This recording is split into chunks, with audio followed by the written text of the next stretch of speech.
안녕하세요. 종교인문학 최종 교수입니다. 오늘은 남한 장군의 남한이즘에 대해서 개인주의인가 이기주의인가 그리고 오늘하고 다음번 두 번에 하면 이제까지 쭉 강의한 시리즈 개인주의에 대한 그 시리즈 한 5번 이것까지 4번인가 5번 했죠. 한 번 더 하고 끝납니다. 이어지는 연속 속성에 있다라는 걸 생각하시면 되고요. 여러분 우리가 오늘날 그 과학 문명 인류 역사의 최대 과학 문명에 살죠. 근데 과학 문명은 뭐냐면 자 먼저 이런 말이 있죠. 이 말은 이전에 했어요. 사람이 사상을 만들고 또 사상이 사람을 만들고 또 사상이 사회문화를 만든다. 또 사람이 공간을 만들고 공간이 사람을 만든다. 특별히 세 번째 사상이 사회를 만든다. 자 오늘날 우리가 이제 과학 문명 사회에서 사는데 이 과학 문명은 그 배경이 뭐냐? 인류 역사상 최고의 문명의 이기를 우리가 누리고 사는데 이것의 그 근원이 뭐냐? 제가 지금 요 말씀드린 건 이제까지 그 쭉 강의 시리즈 나온 걸 그냥 한마디로 줄여서 말하는 거예요. 그게 뭐냐? 모더니즘의 합리주의라는 거예요. 거기서 이게 나왔다. 그럼 모더니즘의 합리주의의 근원은 뭐냐? 계몽주의의 합리성이라는 거죠. 거꾸로 말하면 계몽주의 합리성이 극대화되면서 모더니즘의 합리주의가 되면서 과학기술이 극도로 발명이 시작이 되면서 오늘날의 과학문명이 이렇죠. 근데 제가 지금 여기서 말하고자 하는 것은 과학문명 사회의 근원은 사상에서 나온다. 그런 맥락에서 조금 전에 요 말씀을 한 거예요. 사상이 사람을 만든다. 그러면 계몽주의 합리성 그건 어디서 왔느냐? 데카르트의 주체적 합리성. 나는 생각한다, 코로 존재한다. 거기서 주체적 개인주의에 싹이 터서 계몽주의가 문화적으로 일반 사회에 그것이 퍼지게 됐고 그것이 더욱 발전하면서 모더니즘이 나오고 거기서 오늘날 과학문명이 왔다. 그 다음에 맨 마지막에 데카르트의 철학적 그 합리성, 그 철학이 그 비슷한 시대에 마르틴 루터의 하나님 앞에서의 개인, 독단자, 또 하나님 앞에서의 만인 제사장성. 이전에 말했지만 이 성경에는 그 노예 해방이라든가 자유라든가 인권이라든가 이런 개인주의가 담겨 있어요. 그런데 그것이 어떤 시대에 한 인물을 통해서 그것이 끄집어내 가지고 그것이 세상에 퍼지면서 발전이 된다라는 거예요. 그래서 결국은 이 개인주의가 포스트 모더니즘에 와서는 상대주의로 변질되고 이기주의로 변질된다라는 것이 이제까지 강의한 것을 요약해서 말씀드렸습니다. 그래서 조금 전에 말씀드린 대로 공간이 사람을 만든다. 오늘날 그 우리 아파트라는 것이 뭐 모든 사람이랑 만들 수 없지만 현대 문명의 사람들이 살아있는 공간, 특별히 한국, 특별히 서울 아파트, 아파트먼트 뭐예요? 아파트먼트 같은 말이에요. 아파트 팔트로 나눈다. 아파트 숲속에 살고 있다. 아파트 문화 속에 살고 있다. 아파트의 사람이 되었다. 각자 두성의 삶을 살고 있다. 나만이즘의 시대 속에 살고 있다. 나만이즘이라는 건 이제 두 가지로 나오는 거 잠시 후에 말씀. 그러니까 이 아파트라는 공간이 조금 전에 말한 거 공간이 사람을 만듭니다. 그리고 그 사람이 사상을 낳는 거예요. 그러니까 오늘날의 과학 문명 속에서 아파트라는 상징적인 사람의 공간이 됐고 그 공간 속에서 사람들은 나만이즘이라고 하는 시대로 산다.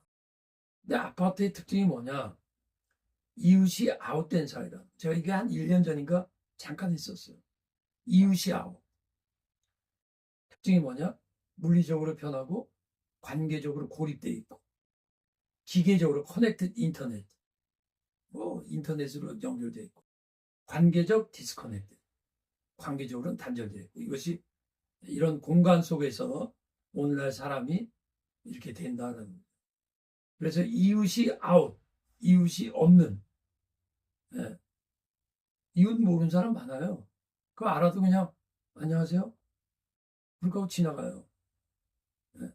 옛날에는 집이 뜨문뜨문 있을 때는 오히려 붙어 있지 않았지만 공간적으로는 분리되어 있었는데 사실에 있어서는 이웃끼리 떡도 나눠 먹고 잔치도 같이 하고 그랬잖아요. 오늘날은 공간적으로는 붙여져 있는데 내면적으로는 분리된 사람, 분리된 사람, 분리된 사고, 생각, 분리된 구조. 그래서 이웃과 아웃을 비교해 보면 이웃은 소사이어티죠. 관계적 세계관, 공존적이고 생산적이다. 그러면 아웃은 솔로, 사적 세계관, 경쟁적, 생존적. 이렇게 비교해 볼 수 있는 거죠. 그래서 이웃은 한자를 보세요. 사회생활이야. 아웃은 죽을 사자를 썼어, 내가. 죽을 사회생활이야. 그래서 맨 밑에 보세요. 사회 그랬죠? 그 한자로 사가 뭐예요? 죽을 사라고. 사회를 만들어가는 오늘날의 사회. 네, 이해가 되시죠? 네. 그래서 이웃은 열린 사회, 열린 공동체, 관계적 사회, 나눔의 사회, 타인 관계적이라. 물론 모든 이웃이 이렇다는 건 아니지만 이건 상징적으로 우리가 이렇게 말할 수 있죠. 그리고 성경에서 말하는 게 뭐예요? 이런 이웃을 사랑하라는 거예요. 이웃의 삶을 살라는 거지. 예수님도 내 이웃이 어디 있느냐. 사마리아 사람이 강도 만난 사람을 치료하면서 내 이웃이 누구냐. 공간적으로 사마리아는 버려졌고 유대인들이 무시하는 상황이었어요. 그러나 실제적으로 있어서는 진정한 이웃이었던 거예요. 아웃, 아파트, 닫힌 사회, 닫힌 공동체, 고립된 사회, 나눠진 사회, 자아중심적. 심지어는 아파트 안에 가족도 이래요. 아파트 안에 방도 보세요. 다 각자 방이 따로따로 있어. 그리고 자녀, 아빠 서로 따로따로. 네. 그래서 아파트의 삶이 지닌 두 가지 잠재성. 나만이즘의 긍정적 잠재성. 나만이즘의 부정적 잠재성. 이걸 갖고 오늘 다음 번 보겠어요. 나만이즘이라는 거는 제가 한국말 이렇게 만든 거예요. 나만 생각한다. 근데 그것이 말씀 그대로요. 여기 긍정적인 개인주의로 변화된다. 근데 제 강의를 계속 안 듣는 분은 개인주의 개념을 오해할 수 있는데 제가 말한 개인주의는 이기주의가 아니고 성경에서 말하는 하나님 앞에서의 참된 주체적 개인주의를 말하는 거예요. 근데 이 나만이즘에 그게 잠재되어 있고 또 나만이즘에 지금 말한 이기적인 것이 또 잠재되어 있다는 거죠. 요것이 오늘 말씀드리고자 하는 거예요. 그래서 나만이즘의 개인주의는 뭐냐면 긍정적 나만 설명한 대로 자신에게 주어진 고유한 삶이에요. 그러니까 엄밀한 의미에서 마르틴 루터가 말했던 하나님 앞에서의 독립적 존재라는 것은 이런 개인주의예요. 하나님이 만든 각자의 개성에 따라 나의 유일한 삶. 그것이 뭐예요? 맨 밑에 보세요. 사명의 삶이에요. 사명. 여러분 사명하면 거창하게 뭐 위대한 선교사가 되고 위대한 국가의 일을 그것만 사명이 아니에요. 사명은 청소 일을 하더라도 그게 바로 칼빈이 말했던 개인적 소명을 사명으로 말했어요. 네가 무슨 일을 하든지 하나님이 너에게 허락한 거다. 그래서 이 성경에 보면 베드로의 개인주의, 예수께서 이 말씀을 하시면 베드로가 어떠한 죽음으로 하나님께 영광을 돌릴 것을 가리키시느라 이 베드로를 향해서 예언의 말씀하셨어요. 2장 9절 보면 나 다 쓰지 않죠. 네가 젊었으면 마음대로 하지만 나에게 두면 원치 않는 곳으로 뛰어갈 것이다. 나중에 이제 십자가에 거꾸로 매달려 죽죠. 베드로가 돌이켜 예수께서 사랑하시는 그 제자가 따라온 구인 요한을 말하는 거예요. 이런 거예요. 예수님이 베드로한테 너 앞으로 이렇게 살 거야. 미래에 대한 예언을 했더니 베드로가 네 알겠습니다가 아니라 옆에 있는 라이벌 되는 친구 요한. 그러면 얘는 어떻게 됩니까? 그런 거예요. 이에 베드로가 그를 보고 예수께 여쭤야 주여 이 사람 어떻게 되겠습니까? 예수님이 뭐라고 그래요? 내가 올 때까지 그를 머물게 너는 무슨 상관이야? 너는 나를 따르라는 거야. 남 상관 말고 you go your way. 내가 준 사명의 길을 걸어. 이게 뭐예요? 이게 개인주의라는 거예요. 이것이 사명의 삶이라는 거예요. 그러니까 제가 오늘 강의가 계속 말한 개인주의는 굉장히 성경적인 나의 고유한 하나님 주신 삶을 의미하는 겁니다. 그 다음에 부정적 나만이즘 뭐냐? 나만이즘 말 그대로 이기주의예요. 자아중심적 삶. 자신만 생각하는 사람. 이기적인 사람. 그게 뭐예요? 사명적 삶이야. 이건 뭐예요? 죽을 사자라고. 그게 죽어요. 내가 왜 죽어? 나 이기적으로 잘 살았는데. 인격이 죽고 신념이 죽고. 그래서 처음에 제가 시작할 때 그 마이웨이라는 노래 그 말하면서 그 유명한 가수 내가 지금 강의해놓고도 갑자기 생각이 안 나네. 프랑크 시나트라. 그 곡으로 대박을 요새 말로 쳤는데 나중에 자기는 그 노래를 싫어했다. 왜? 나는 너무 이기주의적으로 살았다. 네. 그래서 나만이 지금 성경에 보면 말세에 고통하는 때가 이르러 사람들이 자기를 사랑하며 여기서 자기를 사랑하라는 것은 성경에도 예수님 우리를 사랑하라고 해서 이것은 내용까지 그런 의미가 아니라 자기만을 사랑하며 극단적 이기주의. 그렇죠? 돈을 사랑하고. 나만이즘의 극복의 길은 뭐냐면 이에 예수께서 제자에게 누구든지 나를 따르거든 자기를 부인하고 자기 십자가를 지고 나를 따를 것이라. 누구든지 자기 생명을 구원하려면 잃을 것이. 이게 뭐예요? 이게 나만이즘이에요. 그러니까 예수를 믿어도 자기를 부인하지 않으면 사망의 길로 가는 거예요. 예수 믿어 구원 그런 맥락이 아니라 예수 믿고 구원받아도 이기적인 삶을 살면 신앙의 성장이 없어요. 자기 혼자만 생각하고. 그래서 이기주의적 부정적 나만이즘이 있고 개인주의적 긍정 나만이즘이 있다. 본문으로 들어가는 거지. 성경에서 말하는 나만 장군이란 말에서 제가 나만이즘을 나왔는데 이 나만 장군 이 두 가지를 다 갖고 있어요. 이기적인 나만이즘, 이기적인 자기 자아중심적인 신앙이 있고 그것이 나중에는 개인주의로 바뀌어요. 그걸 제가 이번 강의와 다음 강의 통해서 하면서 이번 그 시리즈를 마치거든요. 혹시 이제 성경을 잘 모르는 분들이나 혹시 믿지 않는 분들을 위해서 잠깐 설명. 이 열왕기하라는 성경 구약에 보면 아람, 그러니까 이스라엘이 아니에요. 이방 국가의 군대 장관 나만 장군에게 불치의 문둥병이 있었어요. 근데 그의 집에 이스라엘에서 잡아온 노예가 있었어요. 이 사람이 이스라엘과 싸워서 이겨가지고 노예를 잡아왔는데 이스라엘 소녀가 있는데 근데 이 소녀가 다른 맥락이죠. 굉장히 훌륭해요. 우리 나라 무너뜨리고 나를 포로로 잡았으니 속으로 너 싸라. 나만 문둥병 걸려서 죽어라. 그게 아니에요. 이 소녀가 여주인한테 말을 했어요. 이게 사진이 요거 또 다른 말씀할 수 있는데 이 소녀야말로 이기적인 게 아닌 거예요. 자기가 비록 자기 나라를 무너뜨리고 패배시킨 나만 장군 집에 포로로 와가지고 근데 그 장군 자기들의 원수인데 문둥병 걸렸는데 뭐라 그래요? 여주인이 우리 주인이 사마리아에 계신 선지자 앞에 계셨으면 좋겠나이다. 그가 나를 오자. 복음 증거하는 거예요.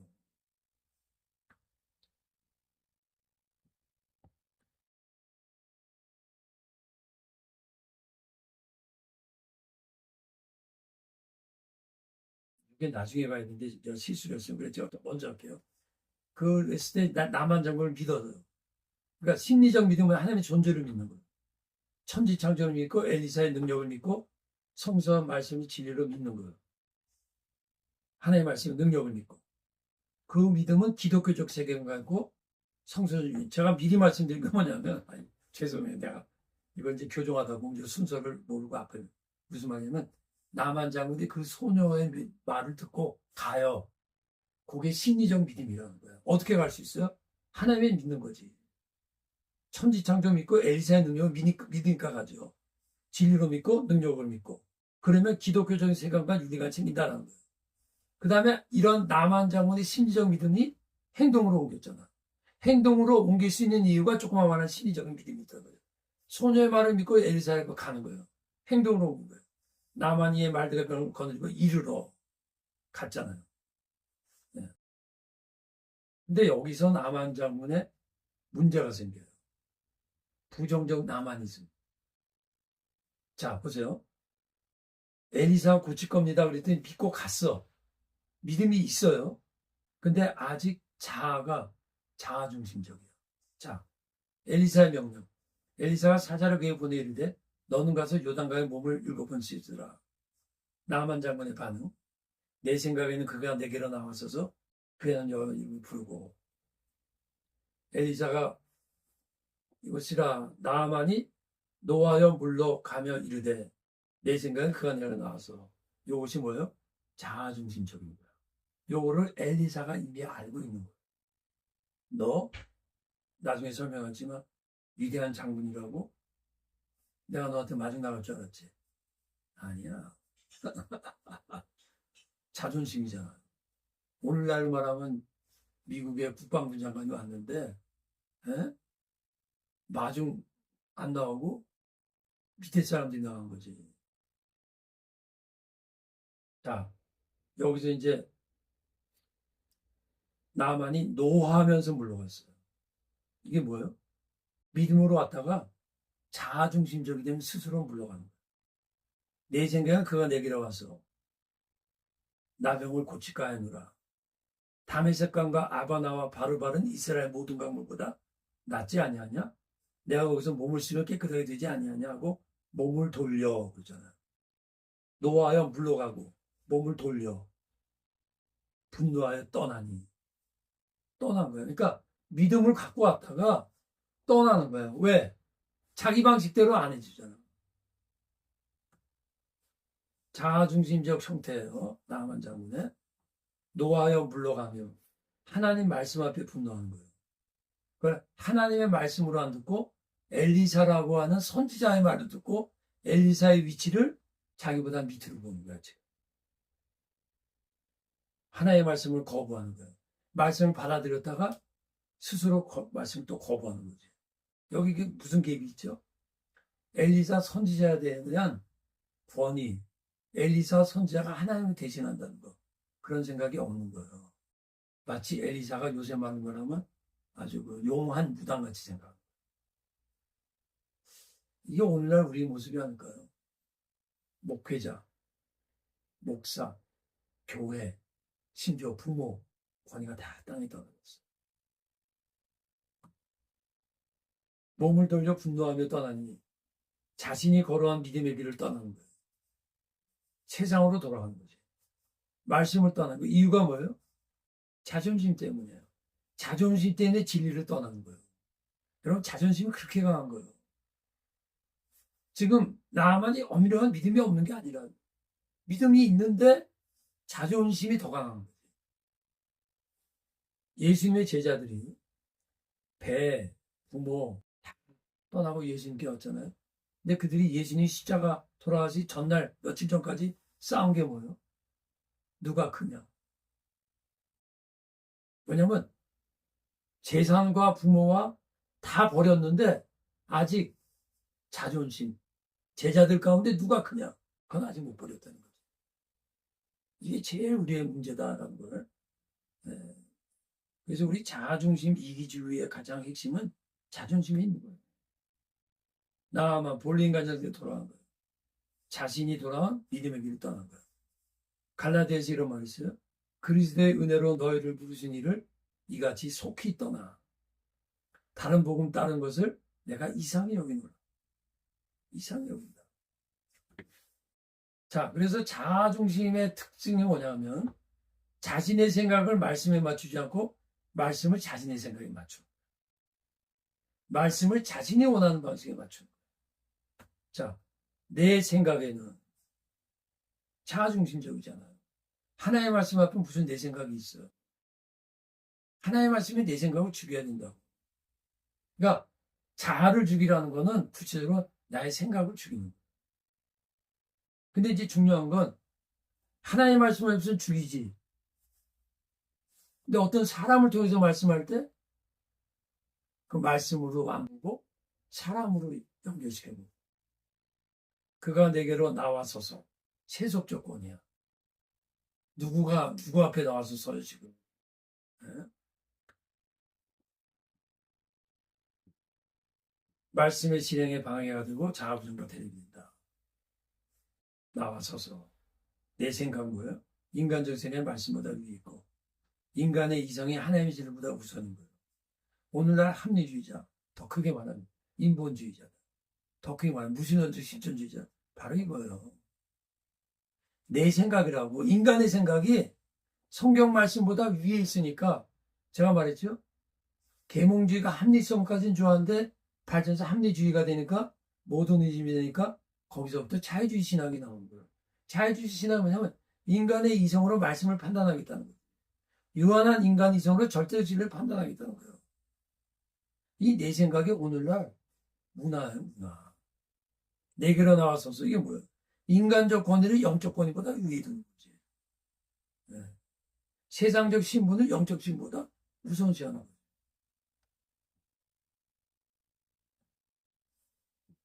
근데 거꾸로 누가복음에 이런 말이 있어요. 한 사람이 온몸에 나병 들린 것이 있어. 예수를 보고 엎드려 간구하는데 주여 원하시면 나를 깨끗하게 하시되 그 굉장한 말입니다. 여러분 많은 분들이 이거 미스하고요. 예수님이 문둥병자를 깨끗하게 했다. 여기서 핵심은요. 주여 원하시면입니다. 지금 나아만 장구가 어떻게 해요? 완전히 대비되잖아. 똑같은 병이잖아. 똑같은 병인데 사실은 나아만 장구보다 여기 나온 나병 환자가 더 뭐랄까 더 절망적이에요. 왜냐하면 나아만 장군은 그래도 군대 장관이고 그래도 위치가 왕 다음이었다고. 근데 여기 나온 나병 환자는 누구예요? 사회에서 완전히 소외된 절망인데도 뭐라 그래? 원하시면 나를 깨끗하게 해서 이 말이 두 가지 의미가 있어요. 주님이 원하시면 나를 깨끗한 능력이 있다는 것, 또 하나는 주님이 원하지 않으면 이대로 있겠습니다. 거기에 이거 위대한 믿음이거든요. 근데 그 다음에 보세요. 예수께서 그걸 컨펌해 주는 거야. 그냥 깨끗한 받으라가 아니잖아요. 여러분 이런 데서 말씀을 발견한 거죠. 예수님이 내가 원하는 이라는 말을 해주잖아. 주님이 원하시고 그러니까 그래 내가 이거 뭐냐면 예수님이 네가 원한단 말이 정말 중요하단 말이에요. 그게 진짜 성숙한 믿음이라는 걸 컨펌해 주는 거예요. 우리에게 말하는 거예요. 너희들이 나병 환자 같이 그러니까 이 나병 환자는 우리가 뭘 상상할 수 있을까요? 나병이란 긴 고난의 시간 속에서 믿음의 성숙함을 이룬 거야. 자아를 발견하고 인간이 뭔지를 발견하고 이기주의 문제를 조금 구체적으로 말씀드리고 끝내겠습니다. 그러니까 자존심 때문인데 그 이유가 더 구체적으로 뭐냐? 그의 주인 앞에서 크고 존귀한 자야. 네? 여호와께서 전에 그때 아내가 구원을 베푸사 그는 뭐예요? 큰 용산이. 근데 이 사람이 미스하는 게 있어요. 왜냐면 그의 주인 앞에서 크고 존귀한 자라는 거예요. 근데 뭘 미스해요? 여호와께서 그를 통해서 구원을 베풀었다 할 때 하나님께서 자기를 통해서 했다는 거는 다 잊어버려요. 그리고 그의 주인 앞에서 크고 존귀한 거야. 세상적 권위만 올라갔어. 세상적 신분, 자기의 능력, 자기의 재능, 큰 용사, 업적, 신분, 권력을 자신의 정체성으로 착각한 거예요. 여러분 우리가 여기 속아요. 이런 말 있죠. 성철 스님, 불교의 성철 스님이 불교계에서 가장 큰 스님이었는데 박정희 대통령 찾아가도 안 만났어요. 어떤 정신 찾아가도 안 만났어요. 그 정신이 좋잖아. 이런 말 했대요. 나는 저를 지키는 게 내 사명이다. 그런 거죠. 오늘날 말하면 권력자들. 네. 남한 장군은 자신의 업적에 자신의 정체성이 속하는 거. 오늘날 우리로 말하면 뭐죠? 내가 성공을 했어. 나에게 큰 재능이 있어. 여러분, 한국의 문성명, 또 이전에 유명했던 그 저 이름선 박 무슨 유명한 이단 교주 있었죠.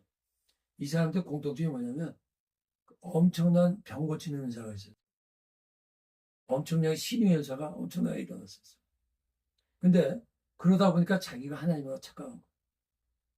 너무나 능력이 나가니까 손수건 얹어도 막 병이 났고 막 엄청난 능력이 나니까 어떻게 돼요? 그게 자기의 정체성을 사탄이 누구예요? 성경에 말하는 사탄이. 사탄이 시조가 누구예요? 최초의 천사. 가장 아름다운 천사였죠. 이름이 뭐였죠? 루시퍼. 가장 뛰어난 천사였다고. 가장 뛰어나고 가장 아름다우니까 자기가 스스로 정체성이 무너져가지고 거기 넘어간 거예요. 그러니까 이게 모든 보편적 역사예요. 오늘날도 보세요. 큰 교회 보세요. 오해하고 듣지 마십시오. 모든 큰 교회라고 말하고 싶죠. 많은 한국교회 대교회 문제가 뭐죠? 커졌거든. 하나님의 은혜로 커진 걸 갖고 자신의 권력과 업적과 신분으로 착각하면서 교회의 정체성 본질을 잃어버렸잖아요. 자신의 세상적 소유와 자신의 존재를 동일시한 게 이게 문제예요, 이것이.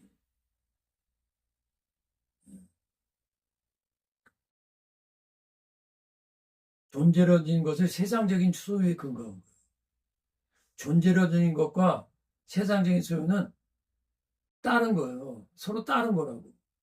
세상의 소유와 업적 능력을 통해서는 자신의 존재의 의미와 자신의 정체성과 가치를 발견할 수 없는데 그걸 통해서 자신의 존재의 의미를 추구하면 나중에 그게 자아라고 착각을 하는 정체성에 빠진다는 거예요. 즉 상대적 가치로 존재적 가치를 결정했어요. 소유물을 통해 존재의 속성을 변질시켰어. 세상적 소유로 존재적 정체성을 삼은 거예요. 이걸 상대적 가치로 절대화시켰다는 거죠. 그래서 소유의 문제와 인간의 존재 문제를 혼돈한 거예요. 소유와 존재는 다른 영역, 다른 실체라는 거예요. 다른 영역은 다른 실체로 옮겨갈 수가 없어요. 요전에 했던 건 이거 하고 끝내겠습니다. 니콜라이 하트만 사람이 이런 말을 했어요. 진리인식, 진리에 관한 것뿐만 아니라 이거는 모든 차원이 마찬가지예요. 인간의 존재의 신체적인 2층, 정신적 2층, 영적 2층. 근데 특정한 존재의 영역에서 타당한 것으로 인식된 원리를 아무 검정 없이 다른 영역에 적용할 수 없다는 거예요. 즉 물질적인 범죄에 속한 진리를 물질의 층에서 올바르게 인식된 것을 그대로 생명과 정신을 파악하는데 사용하는 적합할 수 없다는 거지. 이해가 되시죠?